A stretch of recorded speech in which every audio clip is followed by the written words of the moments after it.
Sudah, Bu. Ya, baik, terima kasih.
Salsabila bisa melihat slide saya.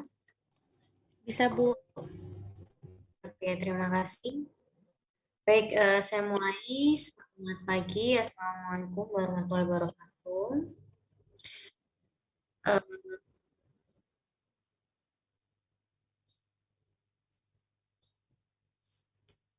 hari ini tugas adalah Salsa dan Anissa Azhari serta notulensinya Yusi ya. Seperti biasa untuk Salsa dan Anissa Azhari, eh, tolong diingatkan teman-temannya untuk absen di MOLS pada pukul 9.30 sampai pukul 10.30. Jadi ada waktu 1 jam ya.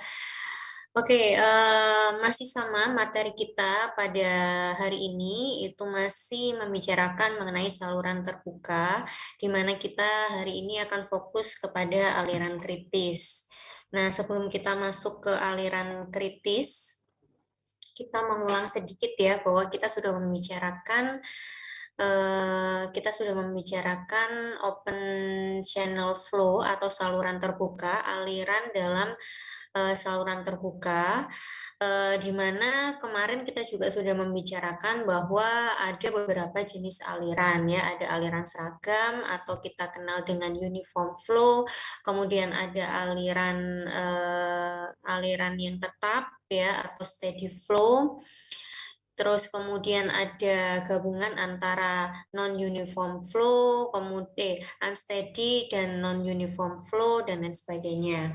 Nah, di sini disimpulkan ada empat jenis aliran di dalam saluran terbuka, yaitu yang pertama adalah aliran yang seragam. Nah, aliran seragam ini kita menggunakan persamaan Manning yang kemarin kita sudah bicarakan ya. Jadi bisa menggunakan persamaan Manning, bisa juga menggunakan persamaan JC. Kemudian Manning equation in a prismatic channel tidak hanya berbentuk trapesium ya kemarin, melainkan ada beberapa geometri, ada persegi, trapesium, segitiga dan setengah lingkaran. Kemudian kita sudah mengenal Q atau laju alir, kemudian kecepatan aliran, kemudian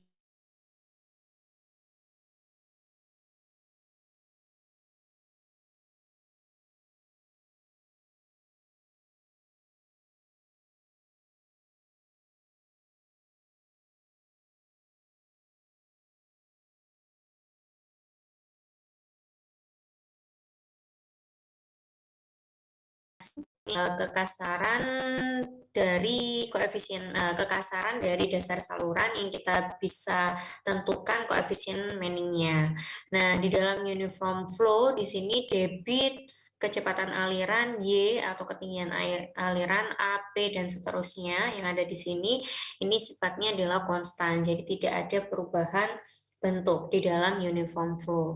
Kemudian yang kedua itu ada critical flow atau aliran kritis. Nah, aliran kritis ini itu bisa kita tentukan atau kita bisa hitung itu berdasarkan persamaan energi spesifik. Nah, persamaan energi spesifik ini sebenarnya masih turunan dari persamaan Bernoulli. Selain dari energi spesifik, kita bisa tentukan aliran itu termasuk aliran kritis atau tidak, itu dilihat dari bilangan Froude atau Froude number.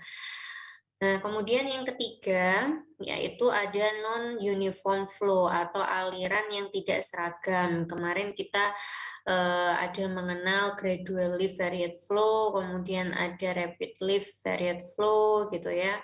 Gradually varied flow itu nama lainnya adalah steady flow atau aliran yang tetap. Jadi non-uniform flow dan steady flow. Nah, ini biasanya untuk menentukan atau untuk merencanakan area banjir ya. Flood plains itu biasanya ada di sebelah kiri dan kanannya di sepanjang dari aliran sungai yang kira-kira bisa terjadi endapan atau bisa terjadi banjir yang bisa menimbulkan endapan. Nah, kemudian ada unsteady and non-uniform flow. Jadi yang terakhir ini kecepatannya itu sangat berubah terus-menerus ya, baik itu berdasarkan waktu dan baik berdasarkan dimensi atau geometrinya. Nah, ini biasanya kita lihat di gelombang banjir atau banjir yang alirannya cukup tinggi. Nah, untuk uniform flow ini mengingat sedikit ya dari apa yang sudah kita pelajari beberapa minggu terakhir. Jadi uniform flow kita bisa menggunakan Manning equation ya untuk mengidentifikasi berapa kecepatan atau berapa debitnya. Jadi V atau Q-nya. Nah, di sini V atau kecepatan aliran bisa digunakan persamaan Manning yaitu 1/n dikalikan dengan R, jari-jari hidrolik di pangkat 2/3 dikalikan slope pangkat setengah. Nah, kemarin kita sudah bahas di sini ada menggunakan SI units dan English unit. Gitu ya, atau Inggris teknik ya. Jadi kalau misalkan kita menggunakan SI unit itu adalah meter ya biasanya. Nah, kemudian English unit kita biasanya menggunakan feet. Nah, jadi akan berbeda persamaannya di mana di sini untuk SI adalah 1/n sedangkan English unit 1,49 dibagi dengan koefisien Manning-nya atau N-nya. Nah, ini contohnya dari uniform open channel flow atau aliran yang seragam di dalam saluran terbuka. Jadi alirannya sangat tenang sekali ya. Jadi tidak berubah kecepatannya. Biasanya ditemukan di dalam saluran-saluran yang besar dan dia elevasinya cenderung datar atau saluran-saluran yang besar yang ada di perkotaan. Itu biasanya di kota itu elevasinya cenderung datar. Jadi perbedaan elevasinya sangat kecil ya. Kecuali kalau di kota Samarinda ya, kota Samarinda itu elevasinya naik turun, jadi kemungkinan untuk memperoleh uniform flow itu itu benar-benar yang tidak ada aliran yang menanjak, aliran yang berasal dari bukit. Nah, kemudian ini masih membicarakan uniform flow yang kemarin ya. Uniform flow di mana yang kemarin kita sudah kenal ini, misalkan ini adalah geometrinya prismatik ya. Di sini ada B kecil, B besar, kemudian 1/2 ini adalah kemiringan dinding saluran atau kita kenal dengan M atau gradiennya. Terus kita kenal ada Y ketinggian air, di mana untuk uniform flow itu berlaku YN atau ketinggian air yang normal. Function of flow rate and geometry and slope. Ya, jadi ini untuk uniform flow ya. Kemudian kita kemarin sudah bahas mengenai kecepatan yang tertinggi dan kecepatan yang terendah di dalam suatu geometri saluran terbuka ya. Jadi semakin dia mendekati dinding saluran dan dasar saluran, maka dia semakin kecil kecepatannya. Kemudian ini juga prinsipnya dari uniform flow lagi ya. Jadi seperti yang di awal, debit kecepatan sampai dengan koefisien kekasaran itu tidak ada perbedaan dari hulu menuju ke hilir. Jadi konstan semua, tidak ada perubahan apapun. Nah, dalam uniform flow kita kemarin juga mempelajari mengenai saluran ekonomis atau saluran yang optimum ya, di mana untuk menghitung saluran yang ekonomis atau optimum kita sudah mengidentifikasinya, ada beberapa kriteria yang harus dipenuhi untuk mendesain saluran yang optimum. Ya, kemarin contohnya untuk yang trapesium,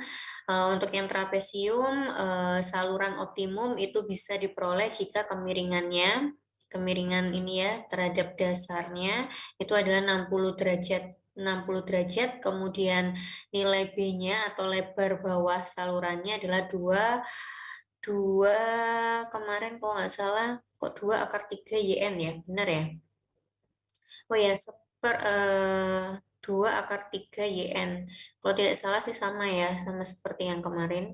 Kemudian untuk yang persegi itu adalah B sama dengan 2 kali YN, dan lain sebagainya. Nah, kita masuk ke critical flow atau aliran kritis. Ini contohnya adalah aliran kritis ya, di mana alirannya itu akan berubah secara drastis ya. Ini contohnya ketika kita bermain arum jeram, itu aliran yang terjadi di dalam badan air tersebut ya, atau sarana airnya itu adalah aliran kritis. Nah, di sini bisa dilihat bahwa aliran kritis itu aliran yang terjadi ketika kedalamannya adalah kedalaman kritis atau YC di sini ya. Jadi eh, di dalam aliran kritis itu dia memiliki kedalaman kritis dan memiliki slope kritis. Ini ada SC ya, ada SC, ada YC. Berarti ketika aliran kritis dia memiliki kedalaman dan kemiringan sendiri. Nah, aliran kritis ini dibagi menjadi subkritik.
Oke ya, tadi mungkin ini ya, sudah terlalu lama ya, sudah join di Zoom-nya.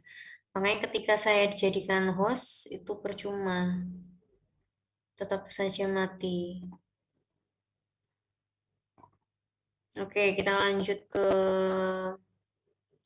tadi ya materi kita. Jadi aliran kritis itu dibagi menjadi dua, yaitu aliran subkritis dan aliran superkritis. Nah, aliran subkritis itu terjadi ketika SO atau slope normalnya itu kurang dari slope kritis ya. Sedangkan kebalikannya jika slope normalnya lebih besar dari slope kritisnya, maka yang terjadi adalah super kritis. Begitu. Kemudian dilihat dari kedalaman airnya atau ketinggian airnya juga bisa. Jadi ketika Y1 ini lebih besar dibandingkan dengan YC, maka terjadi subkritis. Sedangkan jika YC atau kedalaman kritisnya lebih besar dari Y normalnya, Y2 maka dikatakan super kritis.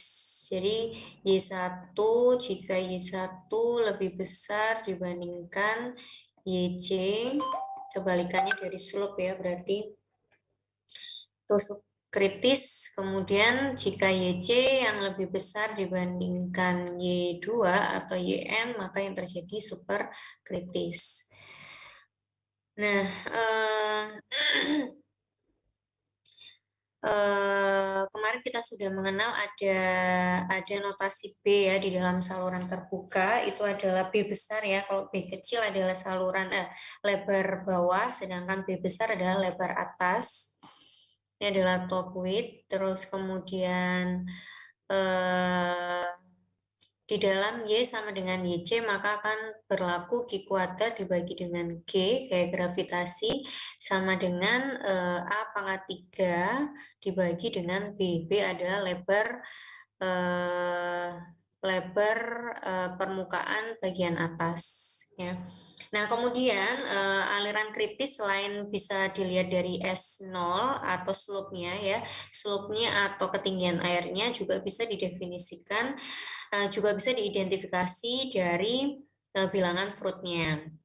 Ya, bilangan Freud atau Freud number-nya. Jika bilangan Freud-nya sama dengan 1, maka dia merupakan aliran kritis, sedangkan jika FR-nya kurang dari 1, maka alirannya subkritis, dan jika lebih besar dari 1, maka alirannya superkritis. Nah, bilangan Freud ini bisa dihitung berdasarkan persamaan ini. Kecepatan dibagi dengan gaya gravitasi dikalikan Y adalah ketinggian airnya, dipangkatkan setengah ya. Jadi V dibagi dengan akar G dikalikan Y. Itu adalah bilangan Freud. Nah, jika sudah dihitung, maka kita bisa identifikasi apakah dia termasuk aliran kritis, subkritis, atau superkritis. Kemudian dari slope, selain dari ketinggian, dan selain dari bilangan Freud, aliran kritis itu juga bisa diidentifikasi berdasarkan energi spesifik.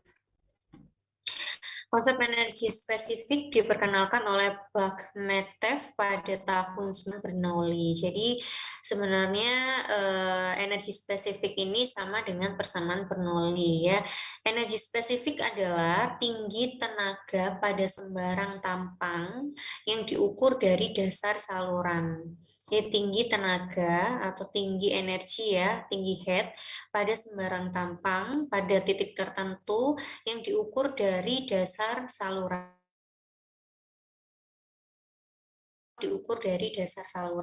Jadi kalau misalkan kita di persamaan Bernoulli itu kita kenal ada ada Z ya atau elevation head, kemudian ditambah dengan velocity head, kemudian ditambah dengan pressure head atau di dalam saluran terbuka pressure head didefinisikan sebagai ketinggian airnya. Ya, maka di dalam energi spesifik itu adalah tinggi tenaga pada sembarang tampang diukur dari dasar saluran. Nah, berarti kita hilangkan yang namanya elevation head, karena elevation head itu Z itu diukur dari apa kemarin garis referensi atau datum sampai dengan dasar saluran. Nah, sedangkan di energi spesifik itu yang dipertimbangkan hanyalah velocity head dan pressure head atau VH ditambah dengan H. Ya, seperti yang tertulis di dalam persamaan ini. E sama dengan H plus alfa dikalikan V kuadrat per 2G. Jadi ini adalah pressure head, ini pressure head, kemudian ini velocity head.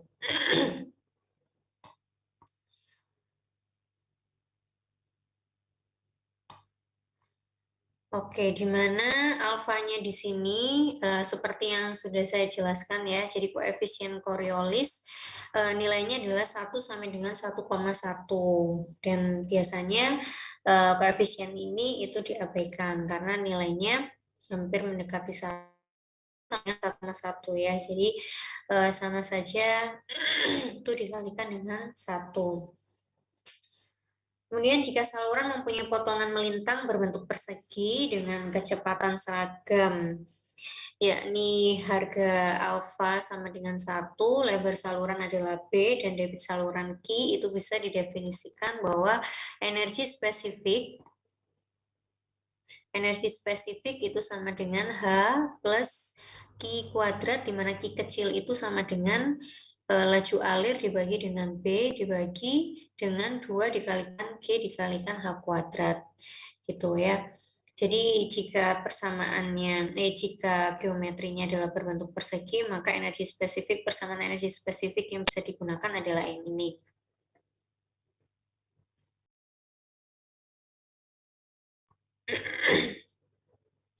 Sedangkan persamaan awal dapat ditulis kembali. Ini E min H. Ini persamaan awal yang ini ya. Jadi disubstitusikan dengan yang berlaku di persegi ini. Dari persamaan energi ini maka diperoleh bilangan FR-nya adalah V dibagi dengan G dikalikan D. Sorry, tadi ada perbedaan ya. V dibagi dengan akar G dikalikan D, sedangkan tadi itu adalah Y, yang dipakai adalah Y atau kedalaman dari, bentar ya, saya harus cek ke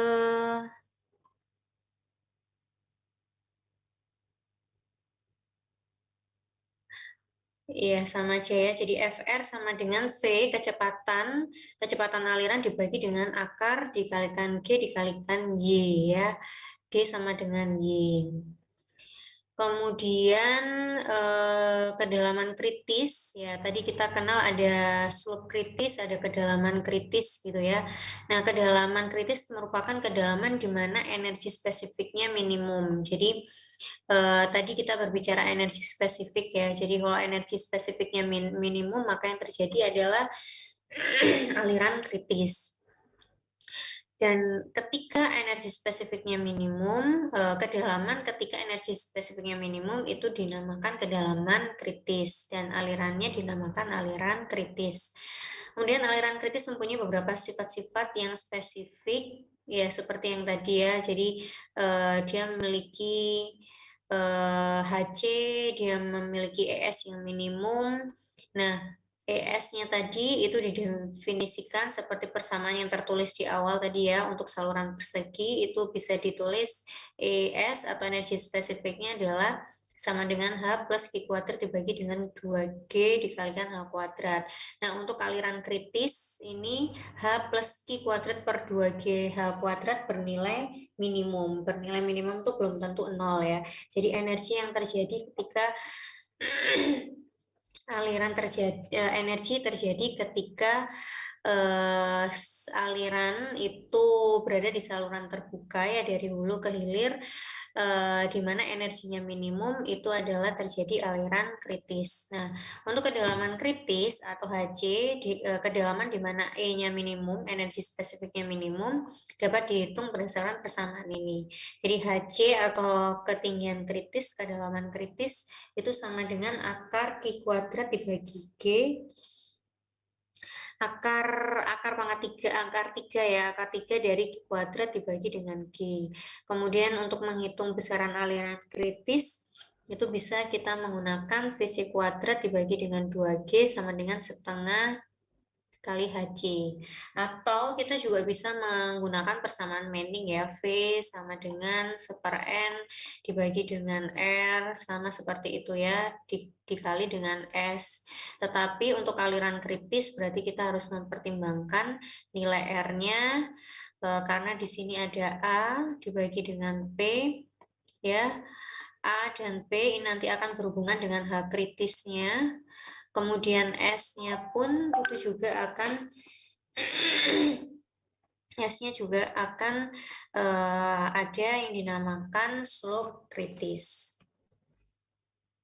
Nah, kemudian E minimum itu dapat dihitung dengan persamaan E minimum sama dengan HC ditambah setengah HC atau sama dengan 3/2 HC ya. E minimum sama dengan 3/2 HC sehingga HC pun bisa diidentifikasi, bisa dihitung berdasarkan E minimum yaitu HC sama dengan 2/3 minimum.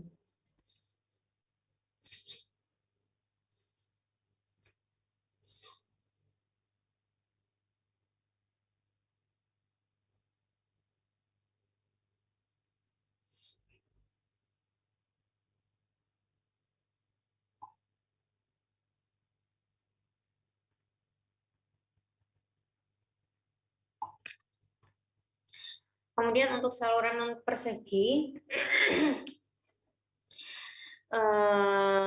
untuk energi spesifiknya bisa diidentifikasi berdasarkan persamaan ini ya, H sama dengan Q kuadrat dibagi dengan 2 dikalikan G dikalikan A kuadrat, dan kedalaman kritisnya, di mana kedalaman E-nya minimum dapat dihitung dengan persamaan Q kuadrat dibagi G sama dengan A pangkat 3 dibagi dengan B.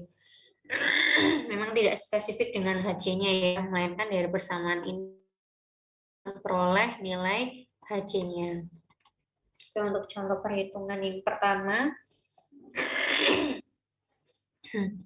saluran berbentuk persegi dibangun pada lahan dengan kemiringan 0,05, berarti di sini adalah SO S0 untuk mengalirkan debit sebesar 25 meter kubik per detik. Berarti di sini adalah nilai Q.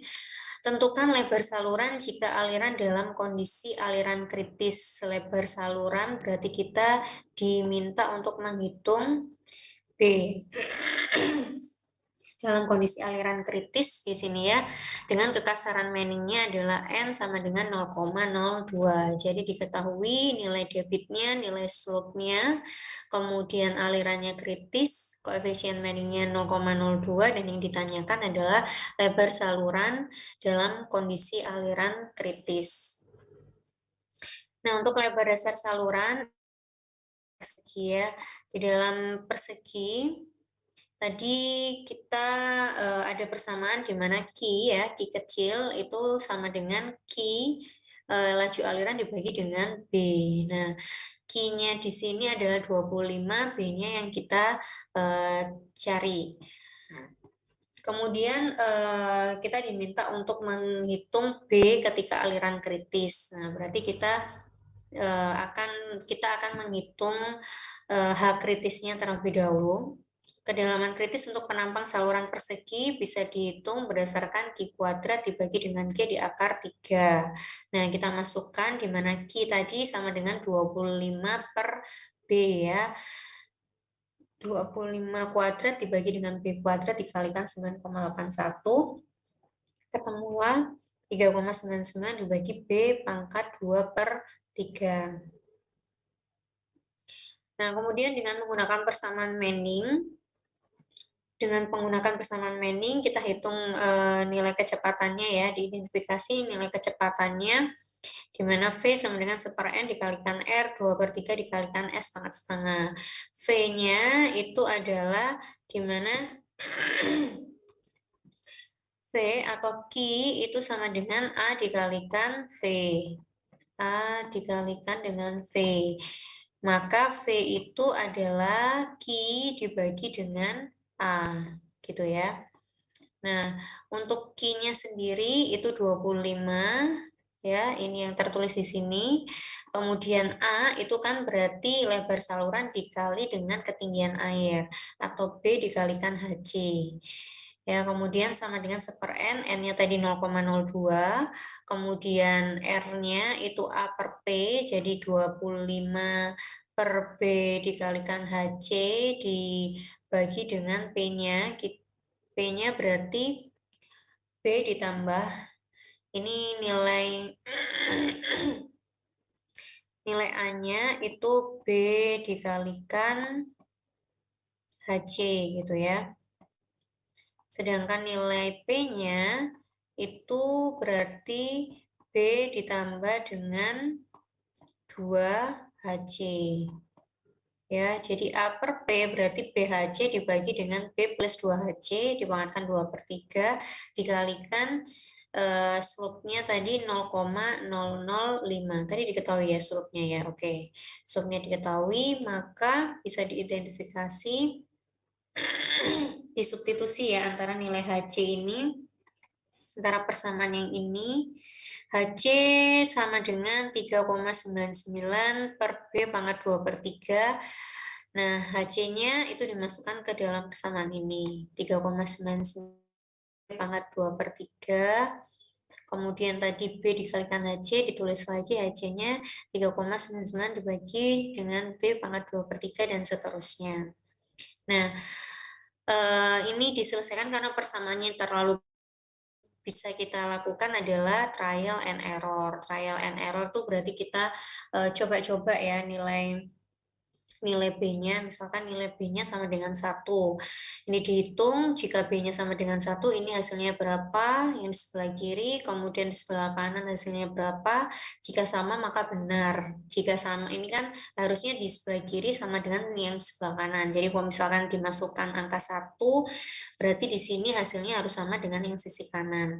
Kalau belum sama, berarti kita harus mencari nilai-nilai yang lain ya, sampai ditemukan sisi kiri sama dengan sisi kanan. Nah, hasil trial and error diperoleh nilai B yaitu 12,10 meter. Ya, karena sudah diketahui nilai B 12,1,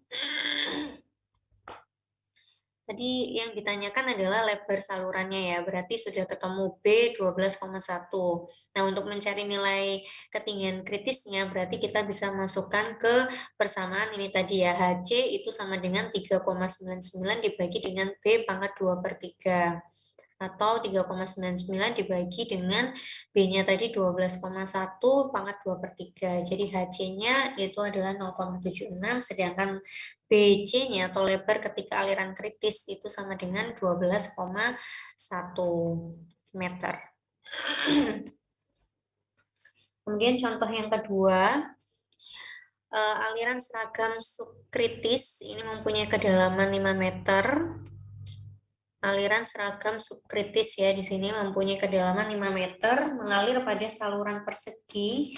Salurannya berbentuk persegi dengan lebar salurannya adalah 10 meter.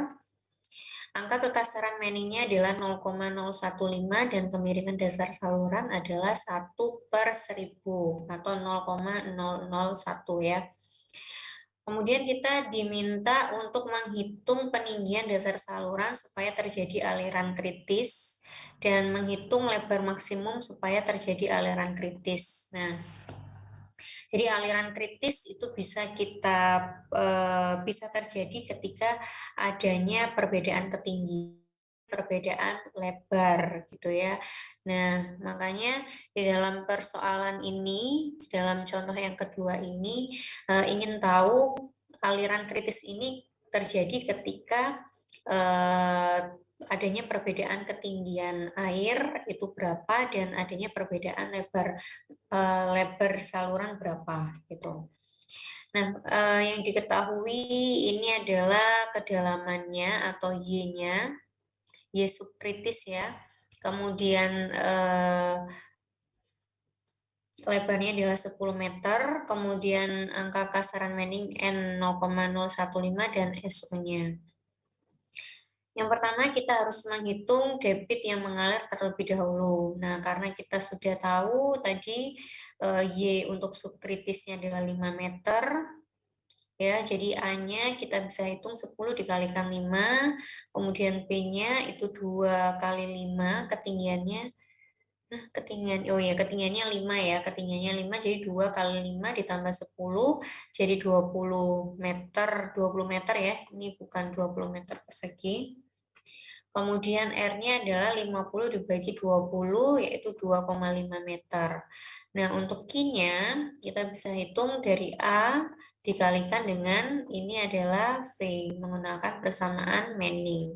Kita masukkan A-nya ketemu 50 ya tadi dikalikan 1/N 0,015 dikalikan dengan R-nya 2,5 dikalikan dengan slope-nya. Ketemulah 194 meter kubik per second atau per detik. Kemudian kita, karena kita ingin mengetahui kondisi aliran kritis, maka kita bisa menghitung energi spesifiknya. Nah, untuk menghitung energi spesifiknya dengan persamaan ES sama dengan HC ya. HC tapi ini yang terjadi adalah subkritis. Jadi ES sama dengan H0 ditambah Q kuadrat per 2G kali A kuadrat.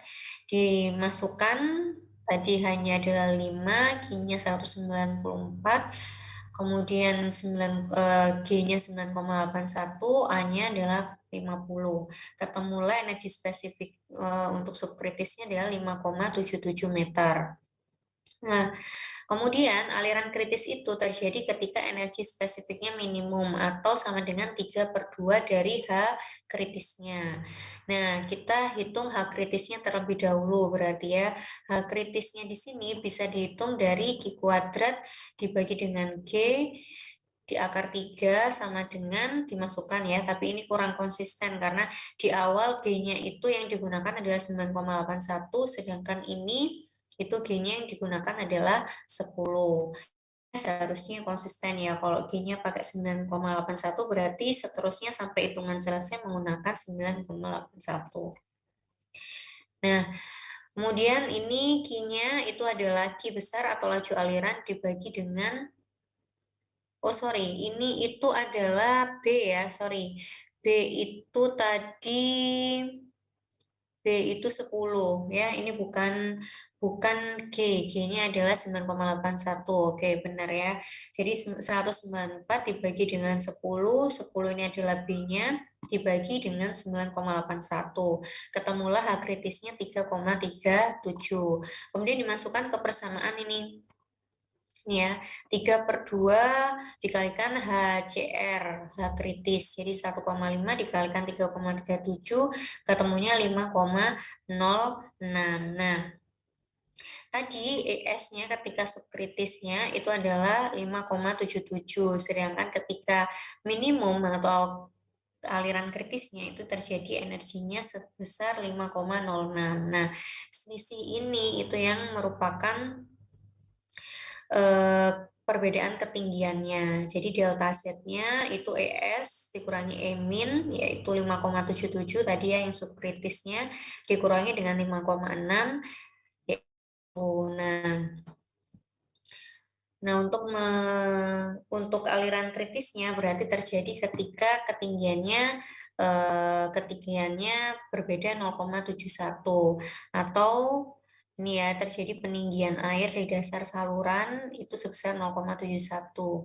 Jadi ketika di titik ini yang ada peninggiannya terjadi aliran kritis. Gitu. Kemudian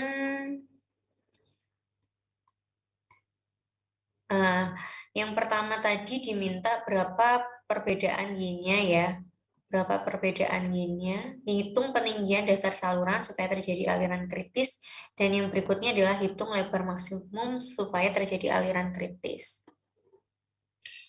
Nah, untuk menghitung lebarnya, jadi diasumsikan tidak ada kehilangan energi sepanjang segmen saluran yang ditinjau, dengan demikian tidak terjadi perubahan tinggi energi. E minimum sama dengan E, di mana tadi E minimumnya itu HCR sama dengan 2/3 dikalikan E minimum. Kalau ini itu dilihat dari ketinggiannya ya, sedangkan ini itu dilihat dari pelebarannya. Jadi ini dianggap tidak ada kehilangan energi, jadi tidak ada perbedaan atau tidak ada ketinggian seperti ini. Ya, jadi anggapannya yang contoh yang B ini itu tidak ada ketinggian sebesar 0,71, tidak ada peninggian dasar saluran. Nah, maka dari itu E minimum itu sama dengan energi spesifik yang terjadi, sehingga HCR-nya itu bisa dihitung dari 2/3 dikalikan 5,77 ketemu 3,85. Nah, untuk HCR-nya sendiri dengan menggunakan persamaan ini, nanti ketemulah nilai B-nya sebesar 8,2.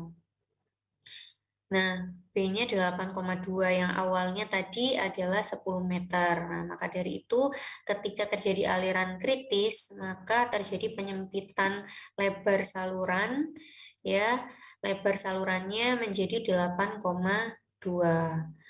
Penyempitan lebar saluran. Jadi aliran kritis itu bisa terjadi karena perbedaan ketinggian, kemudian yang kedua itu aliran kritis itu bisa terjadi ketika terjadi penyempitan atau perubahan lebar saluran. Kemudian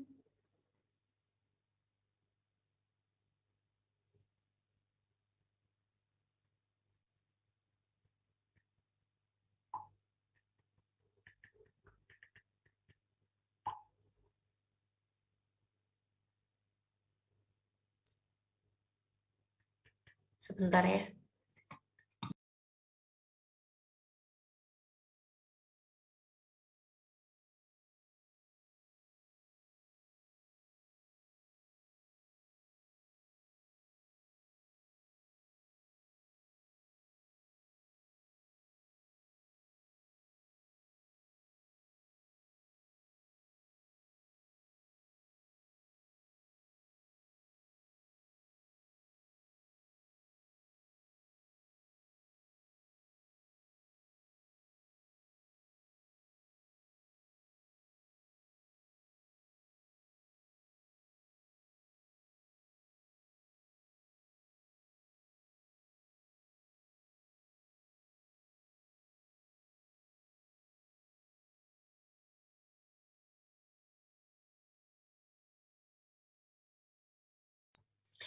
Oke, ternyata akun saya nih nggak tahu kenapa ya, kadang bisa lebih dari 40 menit, kadang nggak bisa. Waktu kita kurang 9 menit lagi ya, agar tidak terpotong lagi. Kita ke contoh yang ketiga. Jadi debit ya Q sebesar 500 meter kubik per detik mengalir pada sungai dengan penampang berbentuk persegi panjang, lebarnya 40 meter dan kedalamannya 4 meter. Nah, selidiki aliran yang terjadi apakah subkritis, kritis atau superkritis jika angka kasaran Manningnya adalah 0,017. Jadi kita diminta untuk mengidentifikasi aliran subkritis atau superkritis dari aliran yang terjadi di saluran ini. Terus yang berikutnya kita diminta untuk menghitung HC-nya, kemudian diminta untuk kelandaian untuk kedalaman normalnya, yaitu kelandaian untuk kedalaman normal berarti SO atau SN ya, sehingga alirannya seragam. Jadi di sini diketahui Q, kemudian di sini Y. Kemudian ini Y-nya.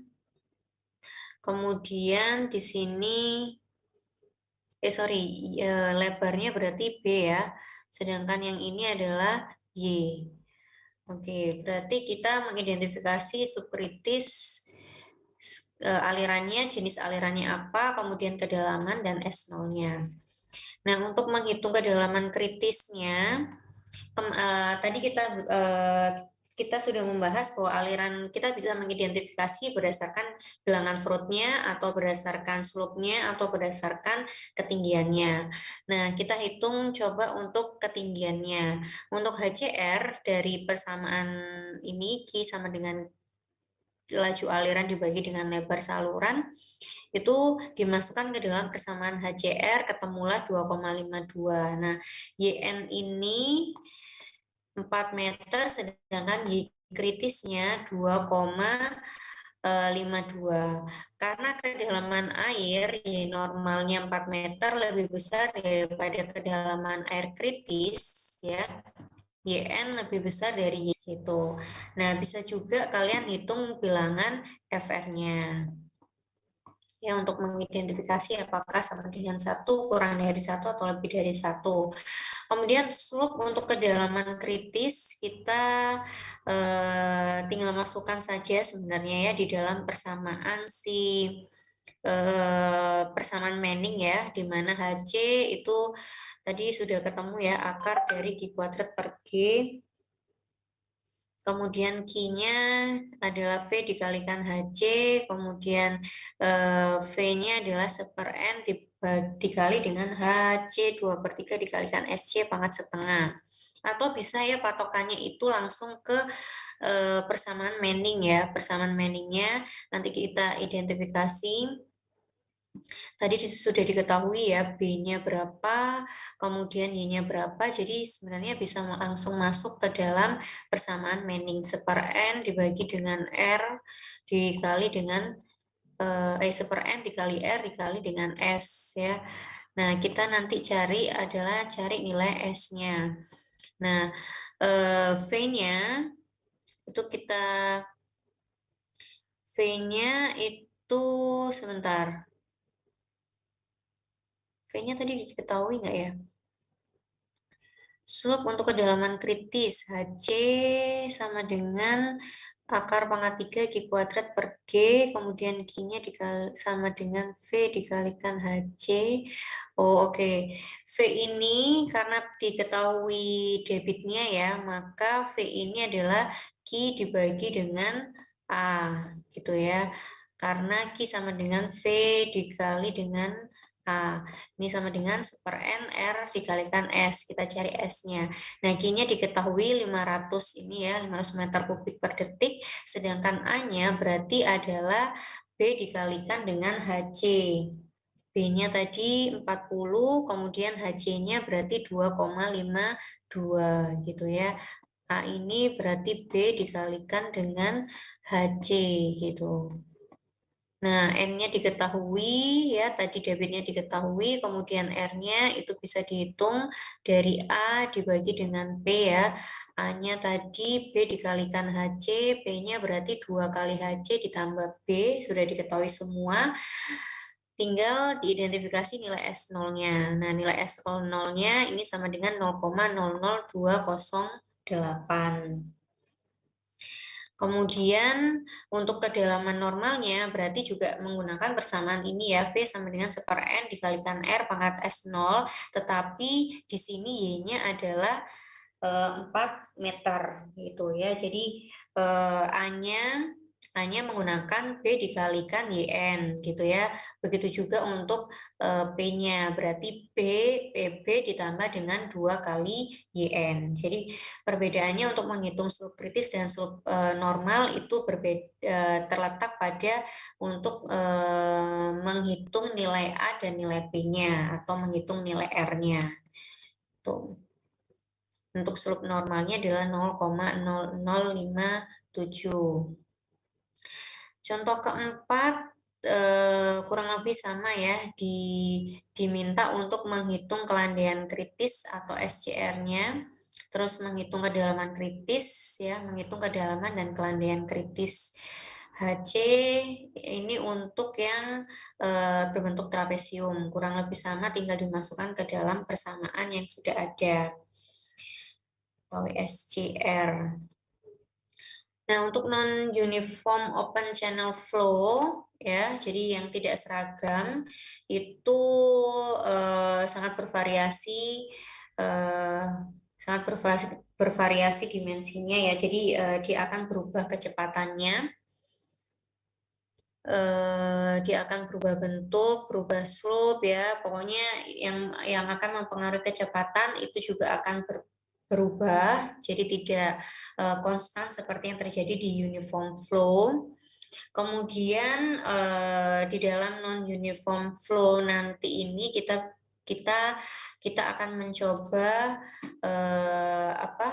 metode yaitu standard step method ini untuk mengidentifikasi si profil hidrolisnya. Jadi profil hidrolis di sini juga diidentifikasi jenis-jenis alirannya.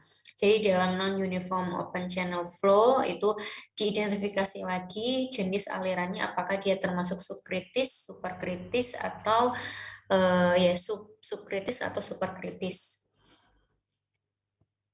Nah, dihitung berdasarkan ketinggiannya. Di sini ada identifikasinya. Ketinggiannya ada berapa? Ketinggiannya jika Y-nya lebih besar dari YN, lebih besar dari YC, maka dinamakan subkritis. Oke, soalnya disimpan ya untuk pertemuan minggu depan. Saya kira cukup sampai di sini. Saya akan beri materinya ya. Kalau misalkan mau mencoba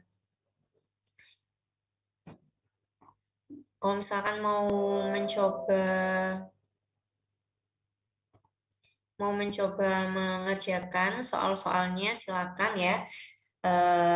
Tapi materi pada hari ini akan saya teruskan sedikit di minggu depan, gitu ya. Mungkin itu saja. Ada pertanyaan di sini? Waktu kita kurang dari 1 menit ya.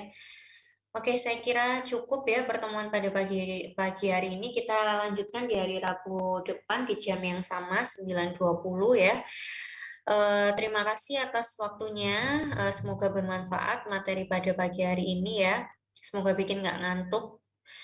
Oke, mohon maaf jika ada salah kata. Saya akhiri. Wassalamualaikum warahmatullahi wabarakatuh. Selamat pagi. Waalaikumsalam warahmatullahi wabarakatuh. warahmatullahi Terima kasih, wabarakatuh. Bu. Terima kasih, Bu. Terima kasih, Bu. Oke, saya izin ya.